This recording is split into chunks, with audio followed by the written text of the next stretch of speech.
부총리님, 대통령께서 그 집값에 대한 우려가 많이 크셨던 것 같아요. 이게 부동산이 집값이 폭등해서 부동산 버블을 방치했을 때 일본과 같은 어려움을 오래 겪을 수 있다. 그리고 이 집값이 폭등하는 바람에 오히려 실수요자분들, 뭐 서민이나 우리 신혼부부 등의 이분들의 내 집 마련 기회가 오히려 박탈당할 수 있으니 부동산 시장을 일단 안정시켜 놓고 그 다음에 정부는 앞으로 실수요자분들, 서민들 내 집 마련 기회를 실질적으로 확대하려고 계속 정책을 준비하고 계시잖아요. 네, 그렇습니다. 예, 관련해서 조금 구체적으로 더 말씀을 좀 해주시죠. 예, 그래서 지금 존경하는 최기상 의원님 말씀하신 것처럼 이제 단계적으로 부동산이 하게 내버려두면은 이제 서민들의 집 주거 안정 또 내 집 마련에 오히려 장애가 됩니다. 그래서 저희들은 부동산 시장을 안정화시키면서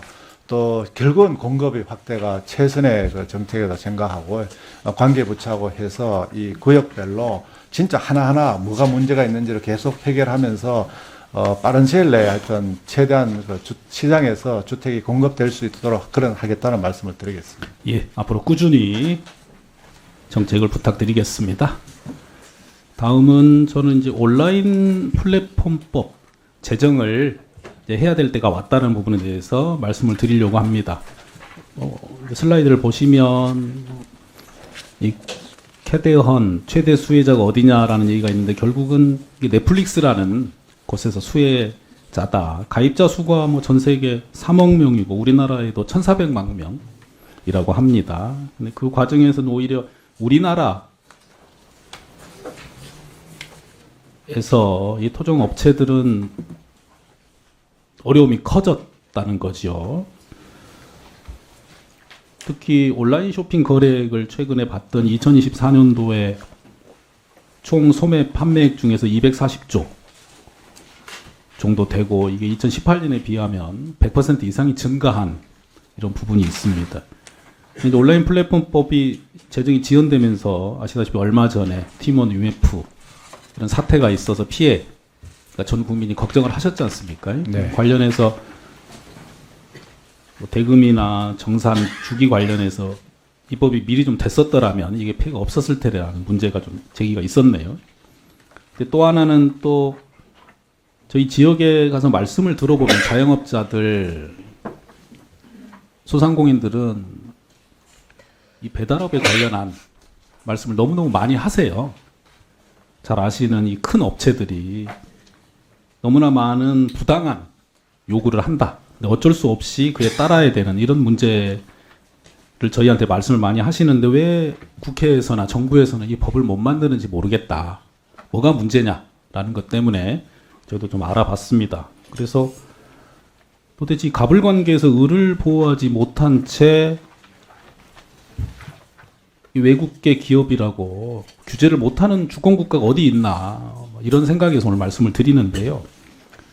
며칠 전에 그 공정거래위원장이 이제 국감장에서도 얘기를 했고 인사청문회 때도 얘기를 했는데요. 마치 미국과의 이 통상협상 관련한 문제가 좀 남아 있어서 아직은 어려움이 있다라는 취지였는데 문제는 이제 어제 관세협상이 잘 타결이 됐기 때문에 이 온라인 플랫폼법의 제정도 기재부에서도 좀 신경을 써야 된다라는 말씀을 드리려고 합니다. 그래서 이 법에 대해서 문제 제기를 했던 분들의 의견을 좀 살펴보고 그 근거를 좀 찾아봤어요. 그 정부의 이 온라인 플랫폼 시장 규제에 반발해서 소송을 제기한 해외 사례가 있는지 찾아봤더니 아직은 하나도 없더라고요. 그리고 우리가 추진하고자 하는 이 법의 내용을 해외 입법 내 비교를 했더니 특별한 사항이 없습니다. 외국의 사례들과 다 유사한 정도로 충분히 검토를 잘 해서 만든 법이고요. 그래서 미국 하원에서 서한을 보내기도 했고 내용을 찾아봤더니 별 타당한 우려가 없다. 그리고 우리의 나라에서도 이 법을 통과시키면 외국 기업뿐만이 아니라 우리의 네이버나 카카오 등도 다 규제 대상이 되기 때문에 오해이거나 아니면 과한 걱정이 아닌가 이런 생각이 들었습니다. 그에 비하면 이 온라인 플랫폼법이 제정이 안 된 걸로 인하여 국내에서 피해를 보는 우리 자영업자들이나 소상공인 더 나아가는 소비자분들이 너무 많아서 기재부에서도 조금 더 신속한 입장을 좀 만드시는 게 좋겠다. 그리고 실제로 공정거래위원장은 지금 하시겠다는 말씀을 계속 하고 계셨어요. 그래서 관련해서 우선 부총리님의 일반적인 말씀을 좀 듣고 다시 구체적인 질문을 하겠습니다. 어떠신가요? 예, 이 온라인 플랫폼 관련해서는 하여튼 이게 뭐 다양한 정책 목표가 이렇게 서로 있는 것 같습니다. 부처별로. 그래서 그런 복합적인 문제인 만큼 하여튼 관계부처하고 좀 협의를 잘 해서 그 국가의 어떤 정책 목표를 가장 좀 달성하면서도 또 국익에 도움이 될 수 있는 여러 가지 방안을 좀 찾아서 좀 관계부처와 논의를 하겠다는 말씀을 드리겠습니다. 그러니까 미국 의회에서나 뭐 미국 정부가 어떤 요구를 한다는 것은 결국 자국 기업이나 자국의 이익을 위해서 그렇게 주장을 하는 건데, 그럼 우리 기업이나 우리 국회는 우리 기업들, 우리 국민들, 우리 소상공인 자영업자를 위한 법안을 만들고 제대로 설득을 해야 되지 않겠습니까? 법무부에서 받은 자료를 봤더니 지금 우리나라를 상대로 외국계 기업 등이 제기한 국제 투자 분쟁 사건 목록이 현재까지 10건 정도고요. 실제로 패소 확정돼서 문제가 된 사건은 2건에 불과합니다. 그래서 너무 지나친 불필요한 걱정 때문에 실제 당장에 국내에 피해를 방치해서는 안 된다, 이런 생각이 드니까요. 네. 앞으로 이 부분에 관해서 조금 더 구체적인 준비를 좀 하셔서 저희 의원실에도 좀 알려주시고, 네. 특히 차관님, 1차관님이 이거 주로 담당하시는 겁니까? 네, 전문가시기도 하니까 이 부분 좀 적극적으로 살펴봐 주시고 공정거래위랑도 상의를 좀 계속 해 주십시오. 어떠십니까? 네, 계속 대화해 보겠습니다. 네, 마치겠습니다. 예, 책상. 부총리님, 네, 최근에 노동부에서 네. 실노동시간 단축 로드맵 추진단을 출범시켰습니다. 네. 인공지능 등 기술의 변화와 저출생 고령화에 따른 생산 가능 인구 감소로 노동시장 대변화가 예상된다. 미래 노동시장 변화에 대응하는 것이 매우 중요해졌다. 들어보셨지요? 네. 네. 그때 이제 말씀 나온 게 시간 주권을 노동자가 가지고 유연하게 일할 수 있게 만들겠다라고 해서 시간 주권이라는 표현을 했습니다. 네. 아마도 우리 인간의 생명은 시간으로 이루어졌고 이 시간을 통제하느냐 스스로 이 부분이 본인의 자유 그리고 행복 추구에서 중요하기 때문에 이런 표현을 쓴 것 같아요. 문제는 야간 노동 최근에 이슈가 되고 있지 않습니까? 야간 노동이 생체 시계를 교란한다며 세계보건기구에서 바람 가능성 있는 물질로 분류를 했어요. 혹시 들어보셨어요?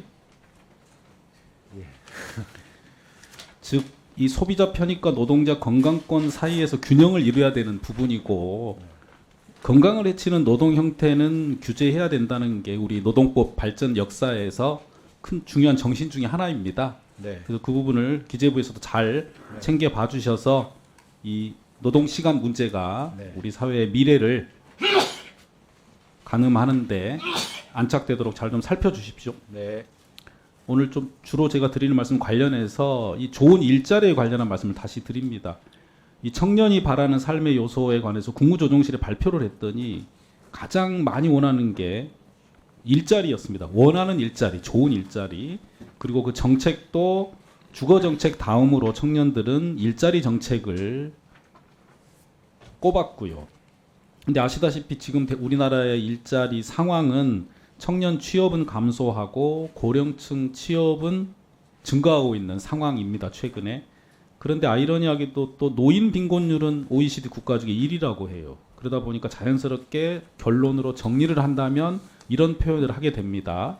우리나라는 청년들은 일자리가 없어서 캄보디아 같은 해외에 나가서 취업 사기를 당하고 고령층은 아무리 고용률이 상승해도 빈곤율이 개선이 안 되는, 제일 안 좋은 것이 청년층은 현재 좋은 일자리가 없지만 앞으로 비전도 없는, 이게 가장 큰 문제라고 보여집니다.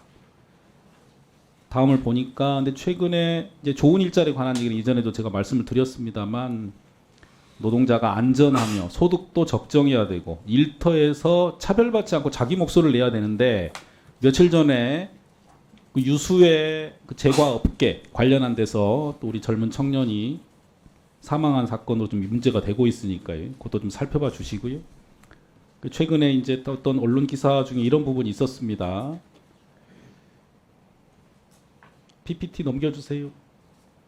예, 좋은 일자리 관한 얘기는 계속 말씀드렸으니까요. 다음 보겠습니다. 그런데 이 청년들은 일자리가 또 이 비정규직 관련해서 여전히 10명 중에 4명 정도는 불안정한 지금 일자리에 놓여 있고요.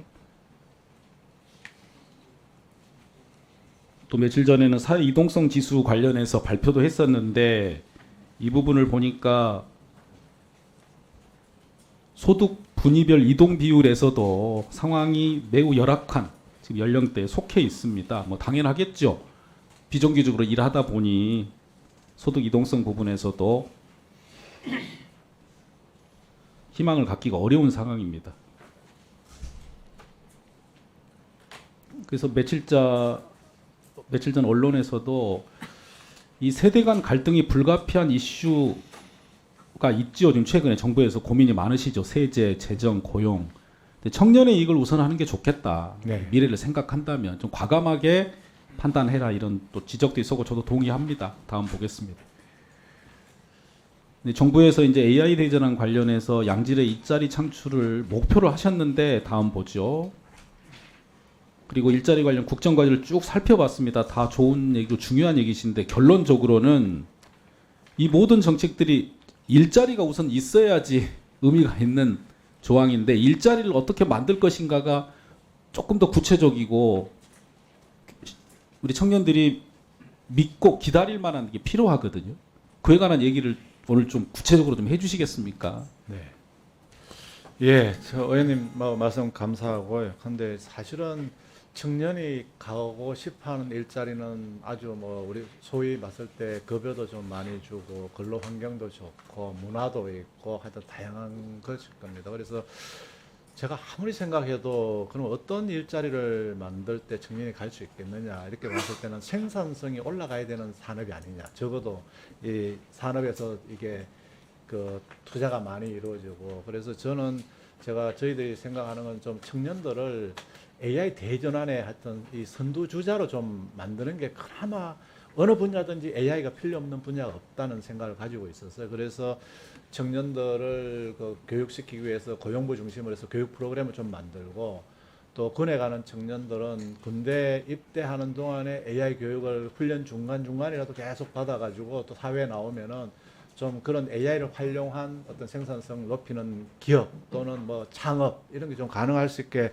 이렇게 해보려고 하고 있고 그런 부분에 내년도 예산을 또 금년에보다는 많이 넣었습니다. 그래서 이건 노력 이외에 또 벤처 창업을 위해서 또 청년들 어떤 이 벤처 창업을 할 수 있는 아까 어떤 의원님 말씀하신 것처럼 뭐 코스닥이라든지 이런 걸 좀 활성화해서 모금 자본 투자가 이루어지고 그래서 이런 다양한 총체적인 노력을 통해서 청년들을 또 가져가야 되는 대학 교육도 좀 바꿔야 되고 이런 총체적인 노력을 좀 하도록 하겠습니다. 그래서 네네.